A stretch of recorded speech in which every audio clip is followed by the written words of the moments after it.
My sister laughed, and said, "You'll never be as smart as me." Dad nodded and said, "She's right." I just smiled, took the job offer, and that night they all called me crying. It was the way she laughed that did it. Not the words, though those were sharp enough, but the laugh. That smug, high-pitched trill of victory she always used when she knew she'd won. "You'll never be as smart as me," Lisa said, slicing into her steak like she was dissecting a frog in one of her old AP bio classes. And of course, right on cue, Dad nodded beside her. "She's right," he added, not even looking up from his glass. "Always has been." I didn't say a word. Didn't flinch. Didn't let them see the way that sentence buried itself under my skin like a splinter. Instead, I smiled. Just a little. Not because it was funny, but because it was finally time.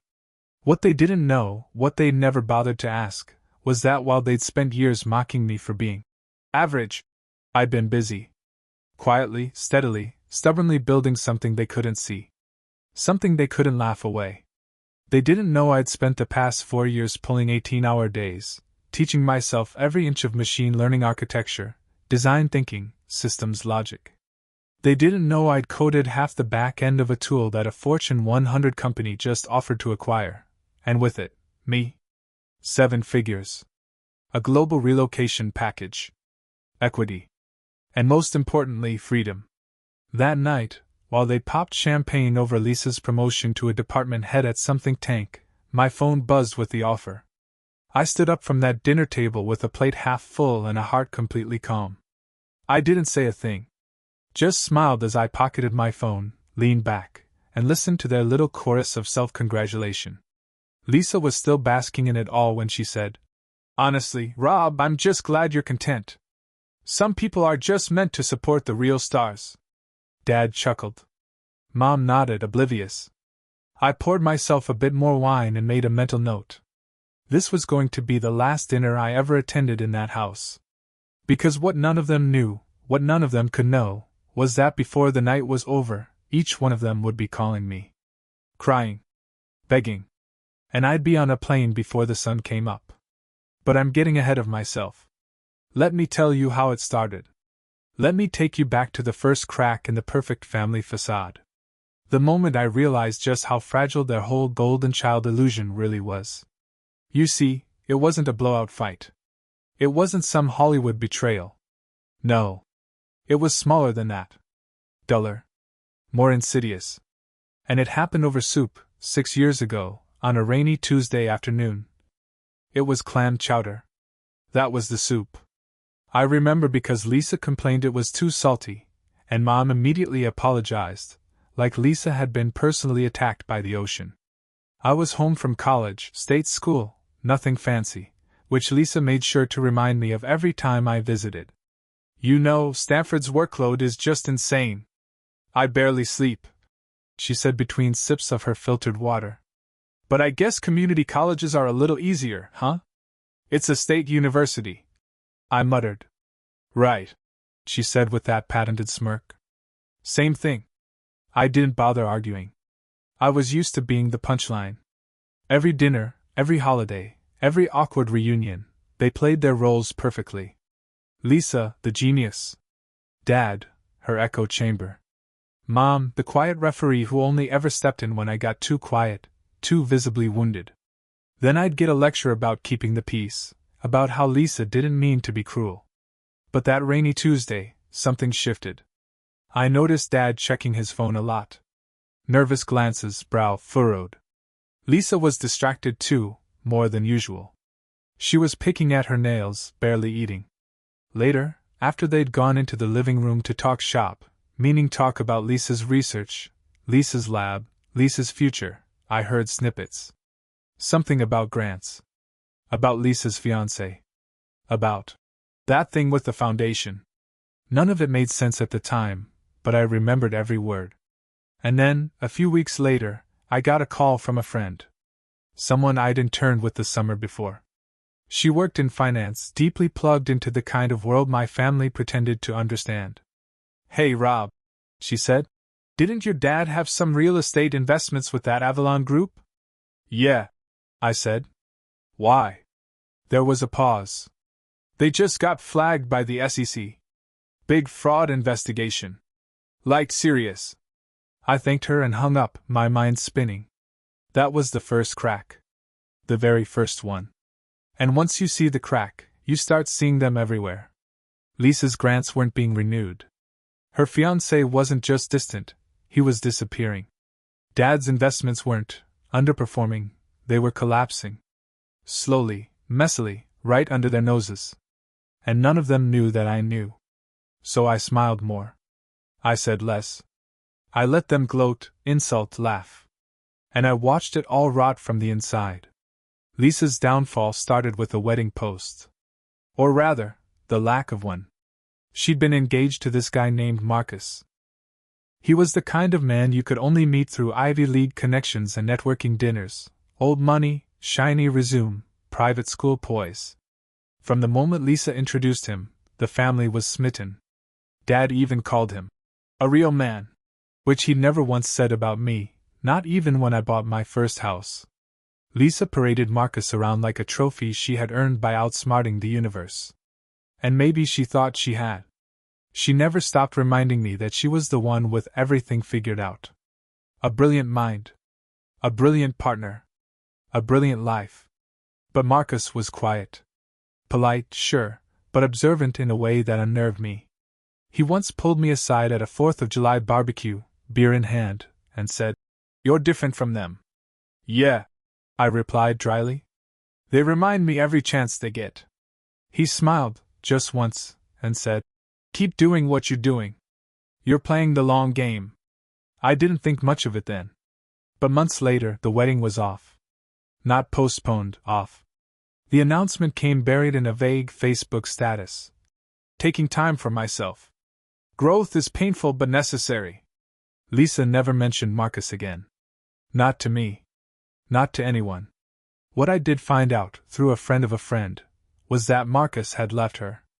Not quietly, not respectfully. Publicly. Brutally. He'd found messages. Lots of them. Some mocking him. Some plotting with her friends about using his status to climb academic and social ladders. Some unfaithful. He sent a group email. CC'd everyone. Her boss. Their colleagues. Even my parents. And just like that, the facade cracked. Lisa, the intellectual goddess, the perfect daughter, was exposed for what she really was: manipulative, petty, obsessed with control. The news spread fast. Her funding dried up. Her lab was restructured. Suddenly, the calls she used to ignore were the ones she couldn't afford to miss. Dad tried to clean it up, of course. He always had her back. But he had his own mess brewing. Avalon Group was being investigated for tax fraud, and his name was plastered on more than a few contracts. By the time Thanksgiving rolled around, things were different. Still, at that dinner, right before the moment when Lisa laughed and Dad agreed, I watched them cling to their old script like actors who didn't realize the show was already cancelled. And when Lisa laughed and said, "You'll never be as smart as me," and Dad nodded, "She's right," that was it. That was the last performance. I smiled, lifted my glass, and toasted them. "To family," I said. "They say the best revenge is living well. I say the best revenge is living exceptionally, quietly, strategically, and in full view of the people who said you never could." The offer came 2 days before that final family dinner. I was sitting in a cramped but sunlit co-working space in Brooklyn, sipping bitter coffee and debugging a code base I'd practically built from scratch over the past year. It was a startup I'd joined early, a stealth AI company so under the radar even its domain name was password protected. I'd worn every hat: back-end, front-end, product design, infrastructure. But more than that, I'd helped reshape our tech into something breathtaking. Something profitable. Something scalable. We got noticed. At first it was whispers, recruiters from Meta, Google, Amazon sending polite feelers. But I held out. I wasn't just looking for a salary. I was building leverage. Then came them. A top-tier firm in San Francisco. Not just a job offer, a proposal. They wanted me to lead a new division, build my own team, helm innovation, They offered equity, full relocation, and a 7-figure base. No negotiations. They knew what I was worth. I stared at the email for a long time. It felt like holding something holy. I didn't tell anyone. Not my friends. Not my colleagues. And definitely not my family. Instead, I scheduled a Zoom call with their VP of Talent. I asked the questions I'd been saving for years. Then I asked for a week to think, not because I was unsure, but because I wanted my goodbye to be clean. 2 days later, I sat at that dinner table. My future zipped up inside my coat pocket. Lisa was laughing. Dad was nodding. The same old script. You'll never be as smart as me. She's right. And I just smiled. Because I'd already accepted the offer that morning. Because I had the signed papers saved in my inbox. Because in 24 hours, I'd be on a flight to San Francisco. And none of them had a clue. That night, I stepped outside into the cold, crisp air. I turned my phone back on as I walked to my car. It started ringing before I even put the key in the ignition. First it was Lisa. Then Dad. Then Mom. I didn't answer. I already knew what was coming. Lisa called 3 times in a row. That alone would have been shocking. She rarely called once, and when she did, it was usually to gloat about something. But 3 missed calls from her in under 10 minutes? That was panic. Then came a 4th. Then my father. I let them all go to voicemail. I wasn't ready to hear it, not yet. I wanted to enjoy the silence for just a moment longer. The cool leather of my steering wheel, the buzz of my phone in the cup holder, the stillness of the winter night. It felt like the world had hit pause. Eventually, curiosity won. I opened Lisa's messages first. The first text was short, frantic. Please pick up. It's bad. Then came. Marcus leaked everything. Everything. And then, he sent it to my grant committee. I don't know what to do. My heart didn't race. I didn't smile either. I just stared at the screen, soaking in the weight of what she was finally tasting, consequence. Dad's messages followed. They were messier, more desperate. Rob. Call me ASAP. The IRS is at my office. Something about Avalon paperwork. If this gets out. Please. We need your help. We. The same we that left me out of every conversation. The same we that mocked me through every Thanksgiving, every birthday, every family cookout where I was just the supporting character in Lisa's highlight reel. I pressed play on Dad's voicemail. Rob, it's your father. The voice was shaky, forced calm. I know we've had our differences, but this is serious. They're talking about audits, liens. Your mother is beside herself. And Lisa, she's not handling it well. Just call me, all right? We need to talk. Need. That word again. I sat back and closed my eyes. For years, they hadn't needed anything from me except silence. Compliance. Low expectations. Now, with their paper castles collapsing, they finally looked in my direction, and saw something they never bothered to acknowledge. Strength. And I wasn't sure if they hated me more for having it, or for hiding it so well. The phone rang again. Lisa. This time I answered. To what do I owe the honor? I said. Her voice cracked on the other end. Rob. I messed up. Everything's falling apart. Marcus sent screenshots of our messages. Private stuff. To everyone. My lab director. The university. Even, oh God, even to Dad's clients. I said nothing. I know I haven't always been the nicest sister. I laughed just once. A short, dry sound. Okay, I've been horrible, she admitted. But I'm scared. Really scared. I waited. And then I said, You remember what you told me tonight? About how I'd never be as smart as you. She was silent. You were wrong, I continued. And now you don't get to call me when it burns down. You chose this. You built it. Click. I hung up before she could respond. Dad called again within seconds. I didn't pick up. I already knew what I was going to say when I did. Dad didn't give up easily. 5 more calls in the span of 10 minutes. Then a voicemail. Rob, I know you're upset. But listen, what's happening right now, it's serious. They're freezing accounts. They're talking subpoenas. I could lose everything. He paused. I could hear his breath catch. Then he said the one thing I never thought I'd hear come out of his mouth. I need your help. I sat in the driveway for a while. Just sitting. Engine off. Car cold. The porch light from my apartment glowing softly through the windshield. I watched the screen go dark again, his call missed. Then, slowly, I tapped his name. I didn't do it for closure. I didn't do it for him. I did it because I needed to say these words out loud, to him, just once in my life. He picked up on the first ring. Rob, thank God. Listen. No, I said calm and clear. Now you listen. There was silence. I remember every time you called me stupid. Every time you told me I'd never amount to anything. Every time you looked past me like I was an extra in someone else's life. You told me I was average. Forgettable. Rob. He tried, but I kept going. You called Lisa gifted. Brilliant. Exceptional. And maybe she was. But being smart doesn't mean being good. It doesn't mean being decent. She lied. She cheated. She tore people down to stand a little taller. And you cheered her on like a fan at a parade. He was breathing heavily now, like he wanted to interrupt, but couldn't find the words. And when you needed someone to mock? That was me. I was the buffer for her insecurities and your disappointments. You both dumped it on me because I never fought back. More silence. But here's what you miss, I said, my voice steady. I wasn't wasting time. I was building.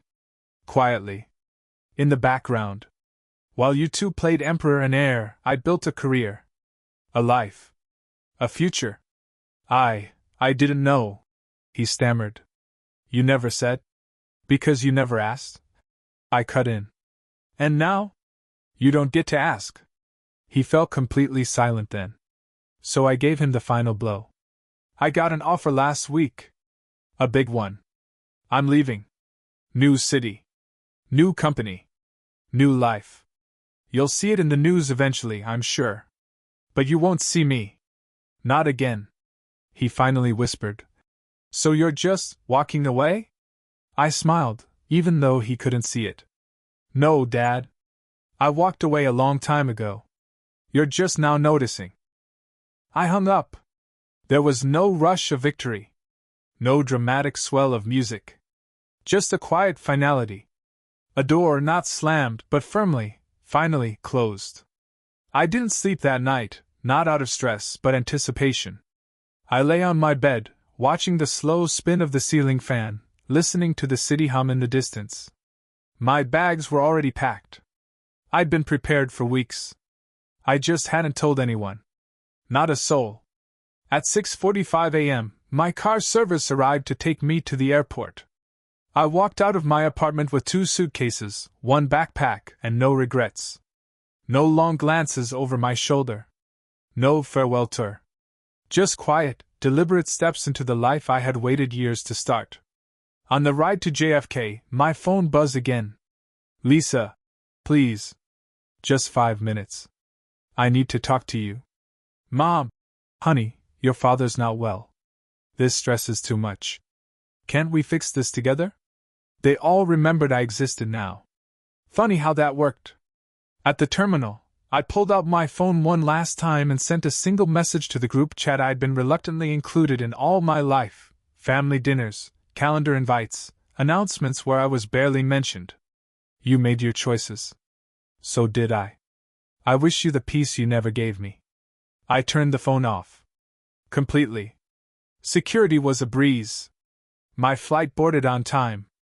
I slipped into my seat by the window, pulled down the shade, and let out the deepest breath I'd taken in years. The cabin lights dimmed. A soft chime signaled takeoff. And as the plane lifted above the city where they'd all sworn I'd never make anything of myself, I felt lighter than I ever had before. I wasn't running away. I was rising. When we landed, the sun was just beginning to burn through the San Francisco fog. Golden light stretched across the tarmac like it was welcoming me personally. I stepped off the plane, a carry-on slung over one shoulder and an unread stack of texts buried deep inside a phone I hadn't powered on since New York. There was a driver waiting, holding a small sign with my name on it. "Welcome, Mr. Carlyle," he said. Funny how different that name sounded when it was said with respect instead of sarcasm. The car was sleek, silent. It rolled through the city like it belonged, and for the first time in my life, I felt like I belonged somewhere too. I watched the skyline emerge, hills and bridges and buildings full of people who hadn't known me since childhood, hadn't spent years trying to shrink me to fit their version of me. Here, I was a clean slate. A mind with a reputation. A force with options. They'd put me up in a penthouse. Temporary housing, they said, just until I picked out something permanent. It overlooked the bay. Glass walls. Hardwood floors. The kind of place my father used to scoff at when he saw it in movies. Overpriced. He'd say, "People like us don't live like that." He was right. People like him don't. I dropped my bags, walked to the window, and let the silence wrap around me. This was my life now. My success. My own version of freedom. No one had given it to me. No one had helped me carve the path. And that made it sweeter. Later that night, I attended the onboarding dinner, black suits, warm smiles, toasts in my honor. One of the board members leaned in and said, "Everyone's been talking about what you built. That system you designed? Game changer." I nodded, thanked him, played it humble. But inside? Inside, I was replaying every Thanksgiving, every smirk from Lisa, every "You're just not like her" from my father. No, I wasn't like her. I was better. And now the whole world would know it. I knew they'd come back. The calls. The messages. They always do, when people realize the bridge they burned is the only path left to safety. 2 weeks into my new life, I turned the phone back on. Not out of guilt. Just curiosity. Like opening an old wound just to see if it still bleeds. It did. 28 missed calls. 15 voicemails. Over 100 unread texts. The first were angry. Righteous. My father's voice, sharp with entitlement. "You think success makes you better than us? Don't forget where you came from." Lisa, colder. "You don't get to abandon your family just because things are hard." And my mother somewhere in the middle, floating between denial and desperation. "He's sick, Rob. Your father's blood pressure, he's not sleeping. Lisa's not eating. Please. Just come home for a weekend. We'll talk." But then came the newer ones. Softer. Slower. Breaking. "Lisa. I lost my job. I have interviews, but they Google me. They all Google me. My father. The firm dropped me. No appeal. They're auditing everything. Mom. I miss you. I really do. This isn't how we wanted things to end." I sat there for a long time, listening. Not out of malice. Not out of pleasure. Just stillness. A kind of detached silence, like watching a thunderstorm from behind thick glass. And then I hit delete. Each message. One by one. Not because I didn't feel anything, but because I felt everything. And I chose peace over poison. They had spent years sculpting a version of me so small, so disposable, they truly believed I'd always stay in the corner they'd built for me. But I didn't. I outgrew them. And they didn't see it coming until I was already gone. I didn't get revenge by yelling. I got it by thriving. By smiling the last time they mocked me, and never looking back. Some people think closure comes with a confrontation. But sometimes it comes with a quiet goodbye they never hear, and a future they're not invited to. If you're in a family that never saw your worth, remember this. You don't need their permission to become more than they imagined. You just need the courage to leave them behind. I did. And I've never felt freer.